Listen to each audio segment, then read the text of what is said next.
তৃণমূল কংগ্রেস থাকবে না, তৃণমূল কংগ্রেস চলে যাচ্ছে, তৃণমূলের পরাজয় অনিবার্য। হতাশা থেকে, আতঙ্ক থেকে তৃণমূল আজকে এই কাজ করছে। বিরোধী দলনেতার গাড়ি আক্রমণ করে পশ্চিমবঙ্গের ক্ষমতায় টিকে থাকা যাবে। কোনো গাড়ির ওপর হামলা হয়নি। বাংলার মানুষ শুভেন্দু অধিকারীর কনভয়, বাংলা বিরোধীর কনভয়ের সামনে সাধারণ বাংলার মানুষ জয় বাংলা স্লোগান দিয়েছিল। জয় বাংলা স্লোগানে আতঙ্কিত শুভেন্দু অধিকারী তার ঘেরাটোপে থাকা সিআরপিএফ বাহিনীকে নির্দেশ দেয় লাঠিপেটা করার উল্টে। এবং ইন্টারেস্টিংলি যখন শুভেন্দুর সিআরপিএফ লাঠিপেটা করছে, এরা তো বহিরাগত সিআরপিএফ, এরা বাংলার মাটি চেনে না, লাঠিপেটা করে পেটালো কাকে জানেন? বিজেপির নেতা মণ্ডলের সবচেয়ে বড় নেতা গৌতম কৌরি, চন্দ্রকোনার বিজেপির নেতা গৌতম কৌরি, তাকে শুভেন্দু সিআরপিএফ চোর মেরে লাঠিপেটা করে রাস্তায় ফেলে দিয়েছে। যারা একটা স্লোগান সামলাতে পারে না তারা বাংলা সামলাবে? একটা স্লোগান আটকাতে পারে না তারা বাংলার মানুষের এই গর্জন আটকাবে? বাংলা বিরোধী এই গদ্দার শুভেন্দু অধিকারী দ্বারকাক যতই ময়ূরের পালক লাগাক, দিনের শেষে দ্বারকাকি থাকে, কাক কখনো ময়ূর হয় না। লেজ গুটিয়ে ফাঁড়িতে গিয়ে শেল্টার নিয়েছে শুভেন্দু অধিকারী। মমতা ব্যানার্জির সাথে লড়তে গেলে মমতা ব্যানার্জির মতো শির দ্বারা রাখতে হয়। ময়ূর পুচ্ছ লাগালে দ্বারকাক ময়ূর হয় না। সস্তার ফুটেজ খেয়ে নাটক করার জন্য থানায় ঢুকেছিলেন।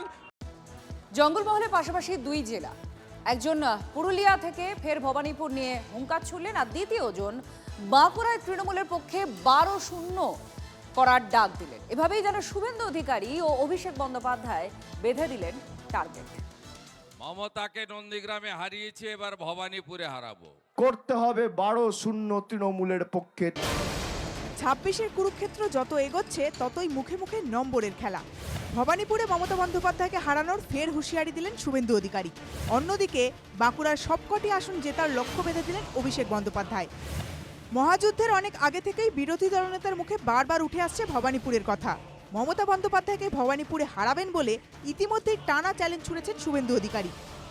পুরুলিয়ায় পাড়ার সভা থেকে আরও একবার হুঁশিয়ারি দিলেন। মমতাকে নন্দীগ্রামে হারিয়েছে, এবার ভবানীপুরে হারাবো।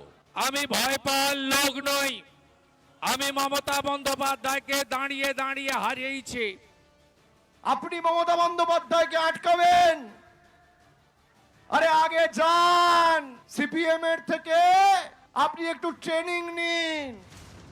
2021-এর ভোটে বাংলায় তৃণমূলের সমর্থনে ঝড় উঠলেও কার্যত মুখ ফেরায় বাঁকুড়া। রাঢ়বঙ্গের জেলায় 12টি আসনের মধ্যে 8টিতে জেতে বিজেপি, 4টি পায় তৃণমূল। তবে 24-এর লোকসভা ভোটে বিজেপির থেকে বাঁকুড়া আসন দখল করে তৃণমূল। লোকসভা ভোটের নিরিখে বিজেপি এগিয়ে আছে 7টি আসনে, তৃণমূল 5টিতে।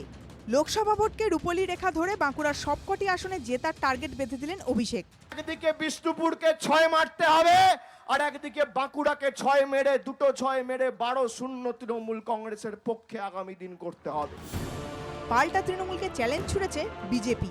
মধ্য বাংলা জুড়ে বাঁকুড়া জেলায় 12 তো থাকবেই, আর আমরা রাঢ়বাংলাতেও 45-এর উপরে সিট পাবো।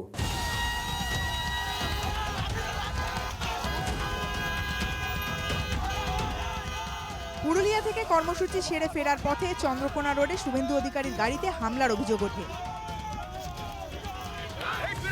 শুভেন্দু অধিকারীর উপর পানাঘাতি হামলা করা হলো। ধুমাধুম করে গাড়ির কাছে বোনাকে